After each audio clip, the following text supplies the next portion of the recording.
जय हिंद दोस्तों दुनिया का सबसे जरूरी तेल रास्ता बंद हो गया था, लेकिन अब थोड़ा खुल चुका है। इसके बारे में कुछ अपडेट देते हैं और मैं आपको बता दूं, ये किसी गवर्नमेंट की वजह से नहीं खुला, किसी की सिफारिश से, किसी परमिशन से नहीं खुला, किसी पॉलिटिशियन से नहीं खुला है। ये क्यों खोला गया इसके बारे में मैं आपको बता देता हूँ क्या रीजन था। तो अनभक्तों थोड़ा सा समझने की कोशिश करना और फोकस करना कि ऐसा क्यों हुआ है। स्ट्रेट ऑफ हॉर्मुज एक समुद्री रास्ता है, जैसे कि आप लोगों को पता है। ये फारस की खाड़ी को दुनिया के बाकी हिस्सों से जोड़ता है।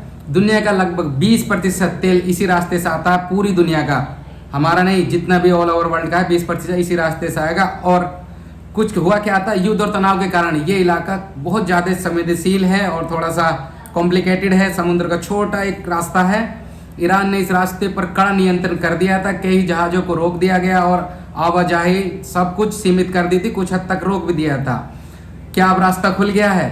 ये रास्ता पूरी तरह से अभी नहीं खुला है, कुछ देशों के लिए खोला गया है, सिर्फ उन देशों के लिए जो उसके फ्रेंडली दोस्त हैं, उन्हें आने जाने की अनुमति दी गई है। भारत इन देशों में शामिल है क्योंकि ईरान का बहुत अच्छा दोस्त है, पहले से एक अच्छी फ्रेंडशिप है। वो तो अमेरिका के चलते है, कुछ छोटी मोटी चीज़ों को चलते हुए प्रॉब्लम क्रिएट हो रही थी, पर भारत के लिए रास्ता खोल दिया गया है। भारत के तेल वाले जहाज इस रास्ते से अभी बिना किसी प्रॉब्लम के गुजर सकते हैं और उन्हें कोई इश्यूज अभी आने वाला नहीं है। इसमें भारत का तेल गैस मिलने में जितनी भी है वो थोड़ी राहत मिलेगी। जो गैस के लिए पैनिक हो रहे थे, तेल के लिए पैनिक हो रहे थे, तुम देख रहे हो पेट्रोल की इतनी ज़्यादा लंबी लाइनें लगी हुई थी, गुजरात के कुछ सीन दिखाए जा रहे थे, उसमें राहत रहेगी।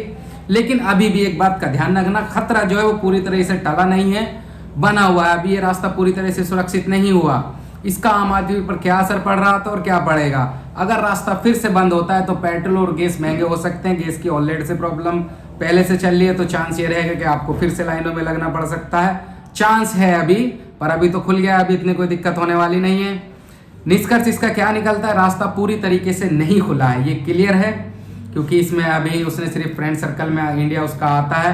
पर जैसा हमारे यहाँ के तुम देख रहे हो कि पॉलिटिशियन है या हमारे यहाँ के कुछ नेगेटिव तत्व हैं, वो उल्टे पुल्टे बयान देते रहते हैं, कुछ टटपुंजे नेता हैं, वो कुछ ना कुछ बोलते हैं। इसकी वजह से अगर ईरान को फिर से लगता है तो फिर शायद कुछ भी कर सकते हैं। सिर्फ भारत को थोड़ी राहत दी है, राहत भी इसलिए दी है क्योंकि फ्रेंड सर्कल पहले से चलता आ रहा है, बहुत लंबे पुरानी फ्रेंडशिप है।